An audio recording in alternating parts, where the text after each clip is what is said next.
সতেরো বছর একটা ভিনদেশি সংস্কৃতি এসে আমাদের উপরে ভর করলো। এই দেশের যে শিল্পকলা জগৎটা অত্যন্ত বিস্তৃত সমৃদ্ধ। এই প্রাচীন কাল থেকে আপনি যদি কল্পনা করেন, কলা এই কি বলে কারুশিল্প বলেন আর লোকশিল্প বলেন আর যে কোনো শিল্প বলেন, চারুশিল্প বলেন, এটা কিন্তু অত্যন্ত জনপ্রিয় এবং অত্যন্ত সম্মানিত। যদি আমরা 40-এর দশকের কথা চিন্তা করি, শিল্পচক্র, জয়নালদার, কামরুল হাসান, আরো অন্য ব্যক্তিত্ব আছে, তারাই কিন্তু এই আধুনিক চর্চা শুরু করছিলেন শিল্পে।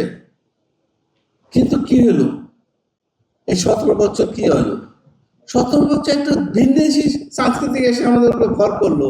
এই যে আপনারা এটা দিতেছেন, এটা কি 17 বছর আগে ছিল? আমার জানা মতে ছিল না। এই ফতোয়া সিস্টেমটা আমার কেন যেন মনে হয়, অনেক জায়গায় বলছি, এটাও বাদ দেওয়া উচিত। আমাদের সংস্কৃতি এমন আমাদের মধ্যে এসে ঢুকছে যে বলার বাইরে। শিয়া বাটার ও ভিটামিন ই সমৃদ্ধ লিলি বিউটি সোপ, তারুণ্যময় উজ্জ্বল ত্বকের জন্য। রিমার্ক।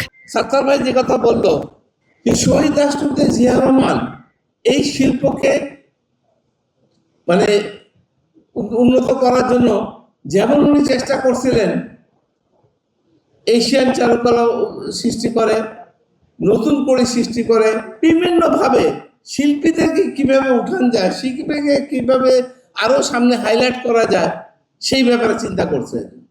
আমাদের প্রত্যেককে এই ব্যাপারে খেয়াল রাখতে হবে। আমাদের প্রধানমন্ত্রী কিন্তু এই ব্যাপারে, প্রাক্তন প্রধানমন্ত্রী দেশটিতে এবং খালেদা জিয়াও কিন্তু এই ব্যাপারে সচ্ছাল। বর্তমান প্রধানমন্ত্রীও যেভাবে কাজ করে যাচ্ছে, ওনাকে সঠিক কথা তুলে ধরতে হবে। আমি এই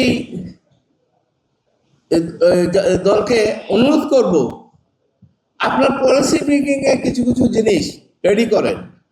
এই পলিসি মেকিং এর জিনিসগুলো ওনাকে তুলে ধরেন যে আপনাদের এই শিল্পীকে এই সেক্টরকে যদি উন্নত করতে হয় কি কি করা প্রয়োজন, সেই জিনিসটা তুলে ধরেন। পাশাপাশি আপনাদের মধ্যে অনেক বৈষম্য হয়েছে, এই বৈষম্যকে দূর করেন।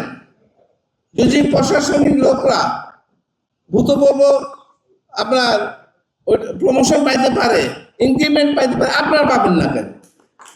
আপনাদের বেলাও যে যাই সবার সাথে কথা বলা উচিত, কিভাবে আমরা এটাকে আগাবো, কিভাবে আমাদের কাজ করা উচিত। আমি আপনাদেরকে বিশেষ করে দুইটা অনুরোধই করব। একটা হচ্ছে, যারা এই সমস্যার এতদিন সঠিক জায়গায় সঠিক মূল্যায়ন হয়নি, একজন অ্যাসিস্ট্যান্ট ডাইরেক্টর, ডেপুটি ডাইরেক্টর হয়ে বসে আছে, তার সমমূল্য সবাই অনেকে ডাইরেক্টর হয়ে, ডিজি হয়ে, বিভিন্ন জিনিস হয়ে চলে গেছে, কিন্তু ওনারা কিছুই পান নাই। ওই যে সাত্তার সাহেব বললো না ছেলে ব্যাপারে, তখন বিএনপি বলে সাইজ করা হয়েছে, আবার এটাকে আপনারা খেয়াল করেন। প্লাস যেটা বললাম, পলিসি মেকিং এর কাজ করেন। কি করলে কি কি আপনার হবে, আমি আপনাদের সাথে আছি। আমাকে যেখানে যেতে বলবেন আমি সেখানে যাবো ইনশাল্লাহ আপনাদের সাথে। আমি কথা বাড়াবো না, আমি এমনিও বক্তব্য দিই না, বক্তব্য আমি বেশি পারিও না। আমার বক্তব্য দেওয়ার জন্য এসবিবি আছেন, সুকুমার বড়ুয়া আছেন, সাত্তার ছিল, ওনারা বলবেন। আমি কাজে বিশ্বাসী, আমি সংগঠন গোছানোর কাজে সবসময় ব্যস্ত থাকি, এখনো থাকবো, ভবিষ্যতেও থাকবো ইনশাল্লাহ।